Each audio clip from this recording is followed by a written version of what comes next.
A big win for parental rights. It's May 15th, 2025, and these are your headlines. Lawmakers in the Texas House have approved a proposal that would enshrine parental rights into the state constitution.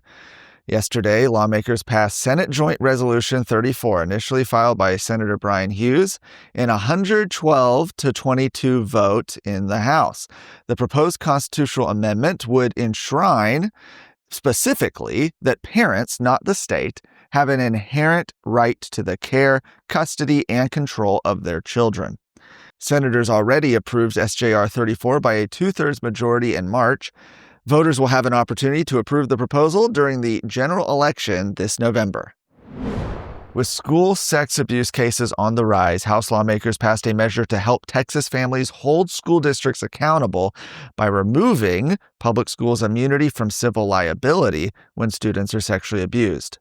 House Bill 4623 by freshman Representative Mitch Little would create joint and several liability between a professional school employee who abuses a student and the school district itself, and provide for recovery of actual damages and attorney's fees.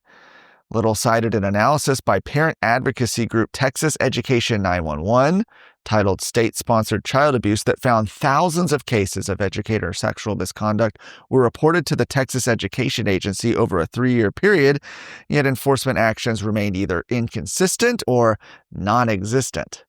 HB 4623 would remove sovereign immunity from school districts for acts and omissions by their employees that constitute crimes of sexual misconduct or failure to report suspected abuse.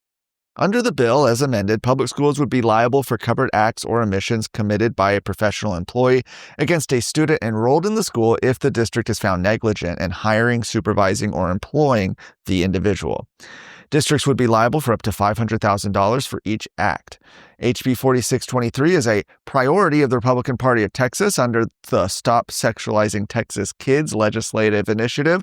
It received bipartisan support with 109 votes on final passage. The measure now goes to the Senate for consideration, but time is running short. The legislative session ends on June 2nd.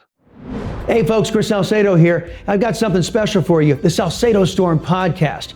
As your friendly, liberty-loving Latino, I bring you a mix of engaging discussions to help us fight for our state and our conservative values. It's the perfect way to stay informed and engaged in what's happening around you. So, what are you waiting for? Don't miss out on the storm of information and entertainment coming your way. The Salcedo Storm podcast, available wherever you get your podcasts.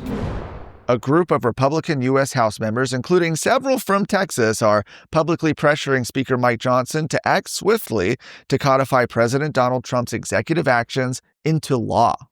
In a letter sent out this week, the lawmakers warned that without congressional action, many of President Trump's victories are at risk if a Democrat returns to the White House. Spearheaded by Representative Andy Ogles, the letter opens by praising Trump for working to rein in spending, shrink bloated bureaucracies, and the culture war launched by the left, and to restore accountability to Washington. The members argue that progress achieved since Trump returned to office in January could be undone with the stroke of a pen by a future president. They said if we want this new era of American greatness to last, we must codify the president's actions into law. The signers specifically call on Speaker Johnson to maintain the same sense of urgency that House Republicans applied earlier this year to the passage of a significant reconciliation package. They said that same urgency must now be applied to securing the president's legacy and the legacy of this Congress.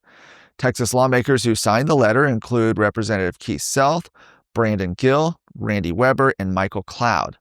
This letter adds to the growing internal push from the House Freedom Caucus and other conservatives demanding that the GOP majority in Congress lean in to Trump's second-term policy agenda. For more of today's stories, go to TexasScorecard.com.